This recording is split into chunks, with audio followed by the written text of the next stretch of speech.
All right. Now a topic that has had wide-ranging implications, including in the VC and PE space. EU Sustainable Finance Disclosure Regulation, SFDR, aims to increase the transparency about the sustainability performance of financial market participants in Europe. For this, I'm going to welcome Imran Akram. Nice to meet you. General Partner at AXA Ventures. So please take the stage and go ahead. Hello. Perfect. Hopefully I can make it more interesting than the regulation is as it reads. And tell me when, okay, here we go. So for today, I think I was hoping to do three things. Maybe first start by telling you a bit about me and us, and why that maybe is a perspective that will be valuable on this and how we've thought through some of these topics. It's not the answer, because I think everyone's still working out the answers on all these topics. And as I'll come to, there's lots of different views on what matters in terms of ESG in general. And then I want to chat a little bit about how, from our perspective as a fund of funds and with direct funds, how we've dealt with some of these topics on both sides. And I would love it, given they left me alone up here, if you guys would feel part of this stage and feel free to throw in perspectives as we go through. So first, I think with all of these topics, in the end, they're really human topics, right? Until the regulation changes, which we'll chat about, and internalizes some of these things. Like what we're talking about is all the stuff that's difficult to put down on a page. So investment returns is easy. We know how to optimize those. But what I found is, like with a bunch of these things, when you have the conversation within your team, so you take us, we've got a team that's part European, part US. You get one end of us pushing much harder on environment and sustainability, and another for example, pushing much more on gender diversity, on racial equality and other topics. So for me, I don't normally have these on the slides, but so for me, child of immigrants with 3 kids, 2 of whom are daughters, my personal biases are gender diversity, carbon neutrality, and helping people get economic opportunities matter to me. But like everyone's going to have their different views of what fits. So who then is our AXA Venture Partners? We started out in 2015 with money from the insurer AXA. Now it's roughly half the money comes from them, half comes from other institutions, lots of insurers, pension funds, asset managers, some people in the room. So that's the footprint. We've got early stage funds where we're dealing with companies from a couple of million revenue, all the way down to seed. We've got a growth fund. We're doing companies of 10 to 50 million. We announced last week a new fund of $1.5 billion that will take companies up to the IPO stage. And then we also have a fund of funds where we've got a few $100 million deployed in, venture and growth managers in the US, in Europe, and in Asia. And so when we think about these, we're thinking about how to juggle this across all of those. It occurred to me when I was thinking about like how this matters to us. This is our values page where we're quite proud of thinking we do things right. Sustainability is actually not on that one, right? And it's one of those things where I think we've all been talking about these for a long while. We've all been trying to get better at it.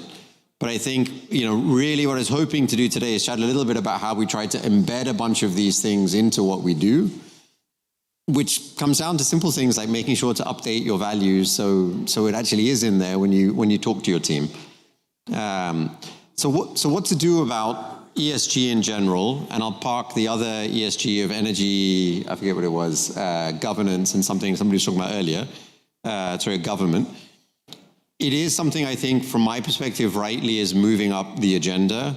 And I think the only reason it's a struggle and so much of a discussion is there's no clear rules on any of this. So anything we do on CO2, for example, is going to be, and I know lots of people will argue differently, but from my perspective, it's going to hurt the purely financial return. By definition, like the unconstrained job of just maximizing my cash return, if I layer on something about carbon or sustainability or anything else, it's got to be worse. right? Like I think that, you know, the math is clear on that, but it is something that matters. And I think the shift we're sort of going through, and I think that's what, you know, Articles 8 more than 6, right? Of moving from saying in Article 6, we're going to tell you the risks we've seen in the portfolio. But I think for most funds, that was it. We're going to tell you, we're going to write a report, we're going to put it on the page, we're going to tell all of our investors we did it, but nothing else is really going to change, would be my general characterization of most of what happened there is the greenwashing. I think with Article 8, now it starts to be much more that you've got to start embedding those into your investment decision. And as you get into Article 9, you've got to start showing how is it that what you did for sustainability makes you different than a fund that did not have it. Show me exclusions, show me places where you will be different than benchmark. And I think that's the bit that we're starting to go through. And when you think about actually starting to make a real difference to the world, like that's what you've got to start doing, right? It's not just avoiding all of these things. It's like, let's go look at what we're doing in the businesses we're investing in and work out how to make them greener. So, you know, it's a stupid thing. I end up carrying this everywhere now, to not have to go through 3 plastic bottles a day. Right? It's just tiny little things that you can start doing, but in the end, it's like, you know, that's the journey to doing the bigger things like decarbonizing the economy and energy generation and flights.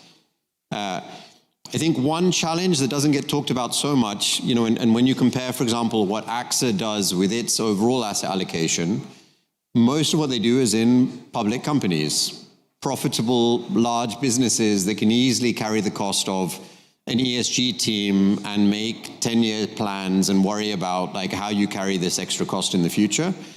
Lots of what we do is with businesses who are still loss-making, and the CEOs of those businesses are ultimately worrying about not running out of cash first, and then all these other things come after that. And if you layer on the extra fact that most of what we're doing in venture and growth is minority investing, we're not, you know, we're not there dictating to people like what they're going to do. You have to persuade the CEO, you have to persuade the other shareholders, you have to persuade the board of directors that it's worth doing this. And I think, you know, if there's one thing you should take away out of, like, at least my perspective today, is that with all of these, you need to have more conversation on these topics, on setting the clear priorities of what you're going to go and do if you want to get actually something done. And then obviously from the fundraising perspective for all of us, like as a fund of funds trying to get money from asset allocators, for GPs trying to get money from their LPs, for the people running these, you know, tech companies trying to get money from investors, it's more and more becoming a question. And again, I'd say like that, you know, if you look at the fundraising for one fund we closed last year, like for our growth fund, and again, this is entirely anecdotal, but there was one fund who sent us a ESG questionnaire asking, do we measure all our investments against the Sustainable Development Goals? Like, you know, what is all the ESG reporting we do? They had a long checklist that was 6 pages. And frankly, on that one, we said no to a bunch of these things. We told them what we do, and I'll get to that. We told them what we do. We didn't tick a bunch of those. And then the conversation we ended up having with the guy who was the decision maker on that one was, look, well, I can't rule out all of the good funds just because of ESG, and they invested anyway.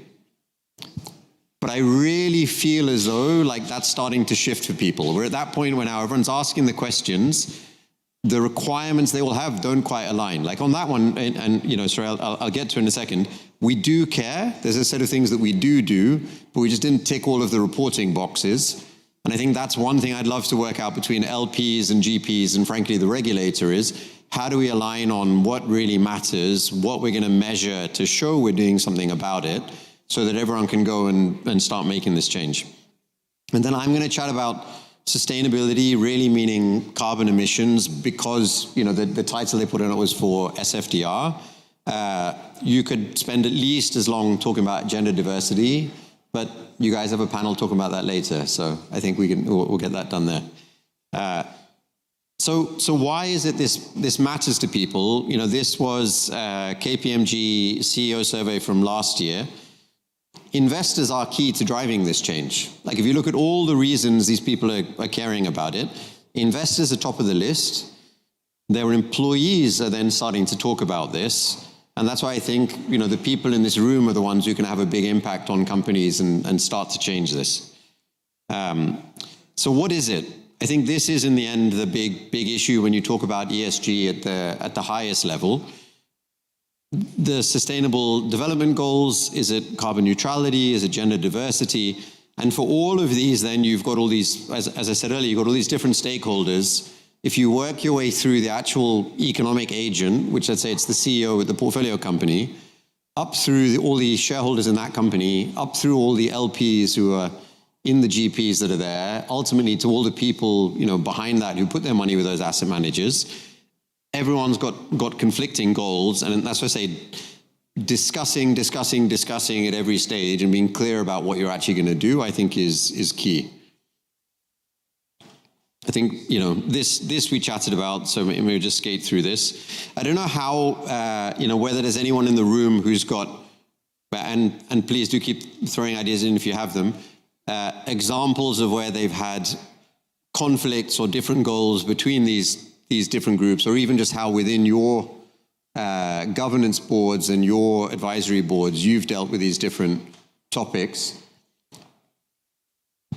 But for us, this is definitely something where we spent a lot of time and tried to work out how to balance that. Without even starting to say, in the US, for example, there's some LPs we go talk to who will puke all over the topic of ESG. Like you go do any fundraising in Florida at the moment, they're actively against it. And I'm not sure I have a great answer to any of this, except to, not go fundraising in Florida if this matters to you. But I think that's one thing where it does make a big, where it's starting to make a difference. And then, as I said, in the end, what we need to think about is how to get this down into the portfolio companies, so you change things. So I had a conversation with one business who tracks the sources of carbon emissions in economic activity. And I thought the characterization of it was quite interesting, where he said, look, in the end, there's actually about 20,000 significant CO2 generating assets out there. Like you go add up all the power plants, you go add up, planes, mining activities. Like there's a few of these things, and lots of the activity, people will avoid it. They'll sell off their stake in something, but in the end, someone else is still owning it. And I think one of the other things that we need to start shifting about in this next phase is to say, look, I'm not just going to sell it and avoid being in the boat where the mess is being made. You've actually got to start cleaning the ship up yourself. And I think that's also I think that's also another thing where I think, that's the real push we've got to go through, and where, as I say, Article 8 starts to really get into some of that. So I thought maybe what's helpful is to start with what this looks like on the GP side. So for us, we went through and we thought about what does this mean for us? Don't worry about all the details at the bottom. We do still have investment exclusions, but for some of these, business ethics, weapons, for example, is one of those ones that we ended up having a discussion about again, because before the war in Ukraine, that seemed an obvious thing. We're going to try and do less things. We're not going to fund weapons and so on. But I think my point on calling that one out is on all of these topics, you could easily have different views. Should we, so we had someone on stage earlier talking about defense investment. Actually, maybe that's a thing where we should be doing a lot more going forward, right? And is it a good thing or a bad thing now to be investing in weapons technology? We put people on it. I think, as with everything, whether it's fundraising or portfolio support or anything else, you need some resource so it comes out of everybody's time to get it done. I think one thing that we've debated a lot in there is how to make sure that getting somebody who's focusing on this topic does not make it that person's problem. Because again, to change all of these things within the portfolio, we want all of our investment team thinking about it all the time. Every time we go talk to a GP now, it's on the due diligence checklist. Every time we present an investment paper, we'll come to it, it's on the page as one of the criteria that we're looking at. And that's the only way you can start to crank it up the priorities. And then what we've started saying is like, look, around some of these, if you want to measure what you're doing, well, you've got to start getting some information back from all these portfolio companies to work out whether you're making a difference or not. Starting with one simple question of actually just asking all of the portfolio companies, do they have an ESG policy? That actually is not always a yes for the companies. So, then you can start the conversation that way. And then lots of people have talked about this in terms of building GPs, in terms of working with portfolio companies, but this is something that everybody's learning and we're not experts on. Like, I know how to go do due diligence on a GP. I know to split them up and ask questions about their motivations and their track record and who really did this deal. I know how to go help a portfolio company go launch in the US if they're a European business. I have no idea how to take all the carbon out of our portfolio. Like, none. and the thing on this challenge, I think, is like, nobody really knows today how we're going to get to net zero by 2050.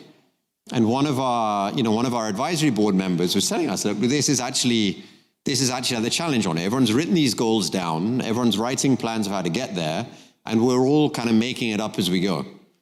We know we need to get there, we know we want to start the journey, and I think collectively we need to start working out on this, and that's why I'm always happy to chat with people for ideas on how to improve this. And then we started again, like on some of this on the right-hand side, partnering with some organizations that do more on that front. So I was mentioning that if you really want to get it into your investment analysis and investment decision making and start making those changes, like, we do it. Again, don't worry about reading all the stuff at the bottom. The the left-hand side is, a page on our deal terms. We talk about, on the direct side, we talk about valuations, we talk about everything. What they're doing on ESG and what impact it will have on us is one of the criteria. Every time as part of the due diligence and the portfolio monitoring, now we've got something on ESG, not yet on 100% of the companies, but on an increasing proportion of the companies. And what we really want is to get to the point, so I'll take one example actually, where it's kind of easier. We've got one business called Virtuo, which is a car rental business. We did it because it's a more technology-driven car rental business, taking out lots of those costs. We had the conversation with them about like an ESG transition. In that case, management loved it. Their customer base loves it. Their funders love it. It's actually something where now they've got a plan to get to zero in their car fleet. They've got the plan. They present it, they own it, they drive it, and it's actually super easy getting reporting out of them because it's core to what they do. And that's our best case of getting people to that point where they really drive it. And then as I said, on the right-hand side, we do still have these exclusions. Most of them are much more straightforward than defense. But all of these for us are not a thing where you do it, you leave the report on the side for later, but it's something that's integrated into the investment process. And then just one more page. Again, this is our, hopefully there's nobody from eye level here. I hate the platform, but it is the portfolio reporting platform that we use. So we have all of the financial metrics in there. We also have all the ESG metrics on there. As soon as you scroll down from all the financial, a set of that stuff sits at the bottom, so we can start to see whether we're getting anywhere on that. So then, the other side I just wanted to do, before opening up and starting to get, questions from people as we chat about things that are really, really practical there, is like, as an LP, what does this look like? So maybe just like brief summary of what we have on the fund of fund side. Our third fund of funds, in there, like in common with most people in the room, I imagine, we do primaries, we do secondaries, we do co-investments. Coming after this emerging managers panel, most of what we do is funds 6, 7, 8, rather than funds 1, 2, 3. So it's really established funds. We're having the conversation this morning about access into a set of the top tier ones. Going to them with one extra criteria doesn't help you, frankly, right? But it's one of those things where you said it matters enough. We want to have those conversations with people. And I think, again, here we see a bit of a divide. Like if you look in Europe, I think many more of the funds are interested in this topic. Creandum, for example, Dawn, where we're invested, like these guys do care about it. They're starting to do it. I think it's a net positive for the conversations with GPs like that.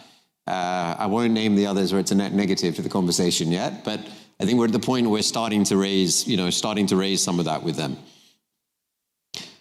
And for us, we said, look, with this latest fund of funds, this is the first one now where we're going Article 8. And maybe one topic that'd be interesting to chat with people about is like one big reason we didn't do it with our second fund of funds is that there are meaningful obligations at this point. Now, what enforcement will look like, I think, is not yet clear, but the challenge is the reporting is not clear. So as I mentioned earlier, with Article 6, you essentially just had to say, what did you see in terms of risks to the portfolio on the sustainability front? You could start tracking those things, but it didn't really have to change anything. And now we have to start saying with Article 8, well, how do we show what we're doing to promote those objectives? So going and having those conversations with GPs and asking them, what are they doing? Starting to push them at the advisory board level to think about how they're decarbonizing, finding out what reporting they get from their portfolios companies on these topics. Like these are all things that we now need to start pushing. And one of the big issues we have here, frankly, is to think about then how do we do the reporting? So if you as a fund of funds want to say, what are you doing against all these objectives?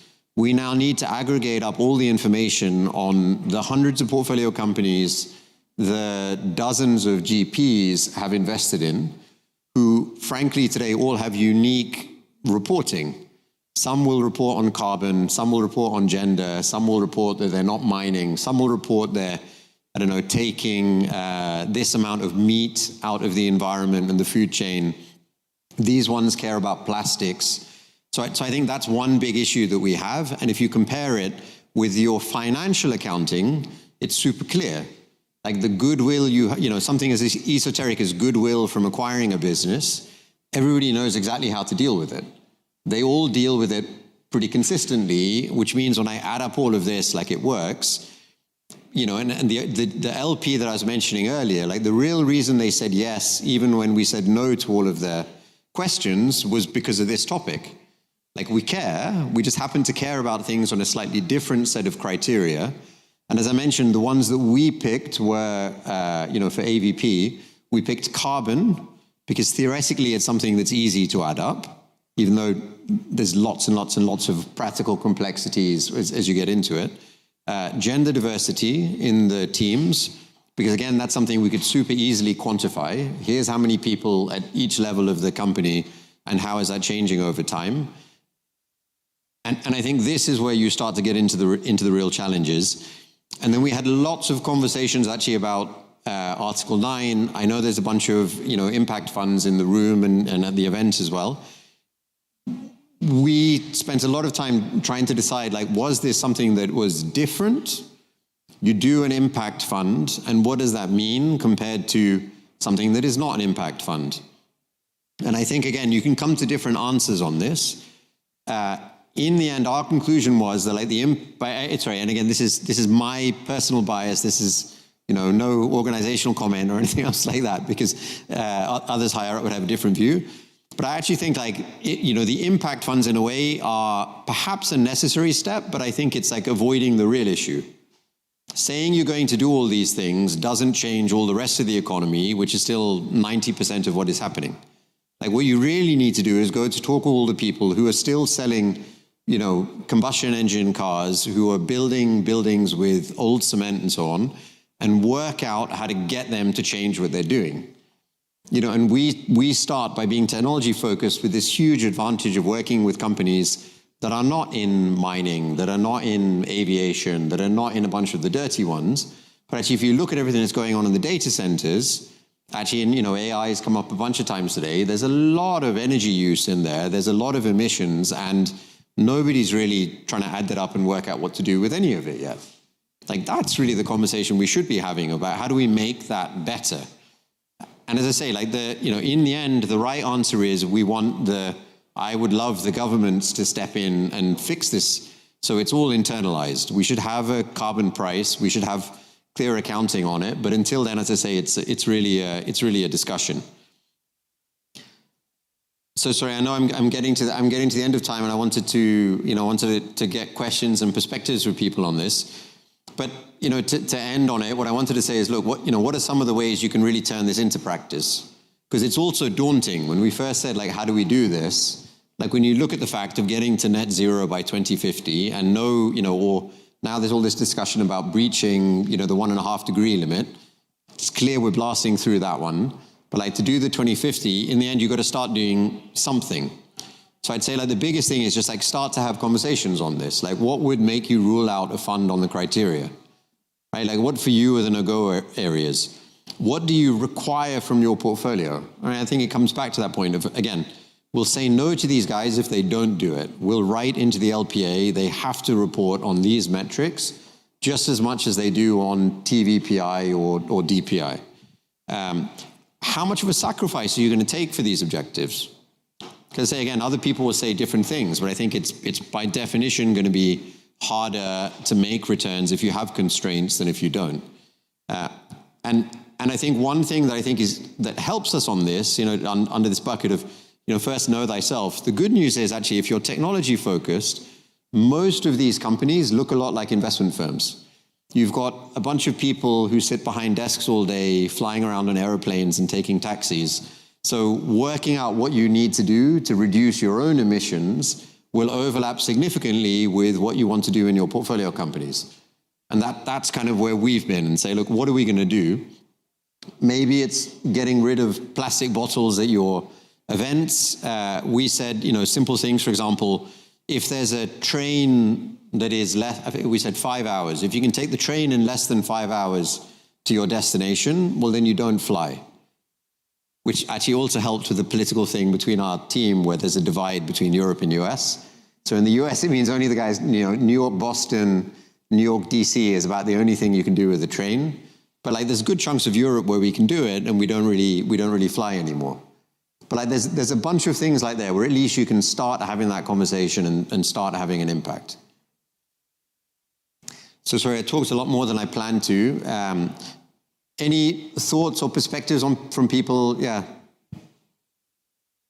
Depends how loud you are. First, thanks for laying this out. I want to give you 1 or 2 data points and then an observation and a question. Is that okay? For sure. Yeah. So, because you brushed over these so-called hard-to-abate sectors a little bit, and you landed on data centers. That can be done, by the way. You can ask your supplier just you want it net zero. They can do that tomorrow. It's a matter of investment. But I want to come back to these hard-to-abate sectors. So you mentioned a few: mining, chemicals, oil and gas, cement, shipping, to name a few. They support life as we know it today. So it's not something to brush over. And you put rightfully CO2 or carbon as a priority, personal priority. I applaud you for that. It's existential, so it should be on that list. But they won't go away, these sectors. If anything, they will grow. So don't believe they go away. You can't brush over it. So the only realistic option is to decouple the emissions from their activities, from their growth. Now, the data point I wanted to offer to you, and then the question and the observation, is that an estimated 3/4 of technologies to actually decarbonize those sectors, if we would agree that they will stay, is in early adoption or not yet commercially available. So that's where that's the gap. So that's where you should direct your attention and your investments at. So that's the observation. The question is, you lump together ESG. Would that mean, and I'll put an extreme case, but it's for the dialogue. Would that mean that you could still invest in a company that is the best in class in gender diversity but pollutes the world? Or is there a weighting mechanism or something that you would introduce? Yeah, and how do you measure those? Right, that's the other thing. Like, it's very hard to say. I mean, apples and oranges, right? Like, it's just one of those things where that's exactly where we've struggled with balancing a bunch of these things out, and that's why I think some of it does become a question of your internal priorities and how you decide to measure some of those. Agree with you completely on mining and cement. And my point was not to. So we're invested in a business called, where in fact we're invested in 4 different logistics businesses for technology in around logistics, whether it's packages or truckloads in fleet management or instrumenting containers on behalf of shippers, all of whom drive efficiency improvements that will, that will improve that industry. So my point is not at all to say, don't do those or don't touch those, but we do also have a lot of software businesses where it's less in your face what's happening. And as I say, even in the back, like, the points on the data centers, you could say we want the clean piece, but someone else will probably still take the other capacity. I mean, you could so take energy generation, right? Like, so I had a renewable tariff in the UK. Someone else was still taking all the dirty stuff. It doesn't make it go away. I think in the end, what we need to work out what to do is how to get them to 100%. Talk with those guys, get them to make the changes, do it, and you need a certain scale for those conversations. But you guys in the room who can change that. I think you're going to want to stop me, isn't it? Yeah. Yes. Thank you. Thank you, Imran. Round of applause, please.